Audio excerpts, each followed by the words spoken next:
Europe. Europe 1. Axel de Tarlet, vers une introduction en bourse de la Française des Jeux. Concrètement, on va pouvoir acheter des actions Françaises des Jeux. Voilà, bientôt on aura deux chances de gagner avec le loto. D'abord avec les traditionnels jeux de hasard et puis sinon avec les actions qui vont bientôt être cotées en bourse. Puisque selon le journal du dimanche, le gouvernement privilégie la piste d'une introduction en bourse. Alors ce sera l'occasion de faire revivre un petit peu le capitalisme populaire parce que vous savez que le nombre de petits porteurs à la Bourse de Paris a été divisé par 2 en 10 ans. Il faut dire que les dernières grandes privatisations ont été plus que perdantes. France Télécom, donc, qui est devenue Orange, a vu son cours de bourse divisé par 2 depuis son introduction à la bourse il y a 20 ans. Et EDF a été divisé par 3.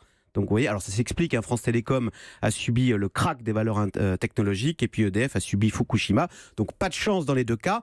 Il en faudra plus de la chance donc avec le loto en bourse. Et justement, quel avenir pour la Française des Jeux? Est-ce que ce sera un bon placement? Eh bien écoutez, c'est là tout le problème parce que la Française des Jeux doit être sexy mais pas trop. Pourquoi ? Parce que je vous rappelle que les jeux de hasard et les jeux d'argent peuvent être très addictifs et vous mettre sur la paille. Vous savez, à chaque fois on cite ce jeu de grattage rapido qui était le plus rentable même pour la Française des Jeux, mais qui était beaucoup trop addictif avec un tirage toutes les 2 minutes. Et donc la Française des Jeux a dû d'elle-même malheureusement renoncer à son jeu rapido qui était pourtant très rentable. Oui, mais avec des actionnaires privés, y a-t-il pas le risque de voir ainsi proliférer des jeux très addictifs? Eh ben voilà, justement, va falloir surveiller la Française des Jeux. Donc le gouvernement, avec cette privatisation, va devoir créer une nouvelle autorité de la régulation des jeux de hasard. Et évidemment, on va s'interroger sur son efficacité avec en toile de fond la polémique sur les autoroutes dont les tarifs n'ont cessé de grimper après avoir été vendus au privé. C'est pour ça que cette privatisation de la Française des Jeux reste compliquée. C'est pour ça d'ailleurs qu'elle n'a toujours pas été faite.